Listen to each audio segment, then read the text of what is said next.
ప్రజలందరికీ సందర్శన నిమిత్తం వెసులుబాటు కల్పిస్తుందో అంబేద్కర్ ఎందుకు జైల్లో పెట్టాడు రేవంత్ రెడ్డి? వాళ్ళ Ambedkar has been imprisoned by Revanth Reddy today.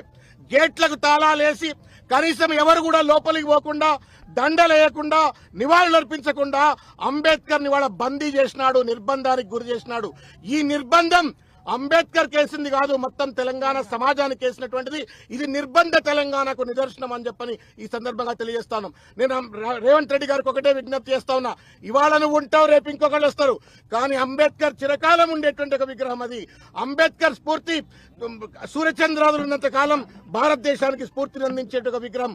ఆ విగ్రహాన్ని బందీ చేసి, ఆ విగ్రహాన్ని అవమానం చేసి, తద్వారా శాడిస్ట్ లెక్క, సైకోపాత్ లెక్క ఇవాళ కేసీఆర్ గారిని అవమానిస్తున్నా అని చెప్పని అనుకోవచ్చు. ఒకవేళ కనుక నీకు కేసీఆర్ కట్టిండు కాబట్టి అంబేద్కర్ విగ్రహానికి అవమానించే పరిస్థితి ఏర్పడితే సిగ్గు ఎగ్గు లేకుండా సెక్రటేరియట్ ఎందుకు కూర్చున్నావు రేవంత్ రెడ్డి? దాన్ని కూడా ఖాళీ చేసి పడే, మరి బయటకు వెళ్ళిపో. బయట ఇక్కడ నీ ఇంట్లోకి వెళ్ళి రాజ్యం నడుపుతున్నావు కదా, మొత్తం సెక్రటేరియట్ కూడా నీ ఇంటికి తీసుకుపో. ఇవాళ ఒక దుర్మార్గమైన రీతిలో ఫ్యాక్షన్ మనస్తత్వంతో రాజ్యాంగాన్ని కాలరాస్తా ఉండు.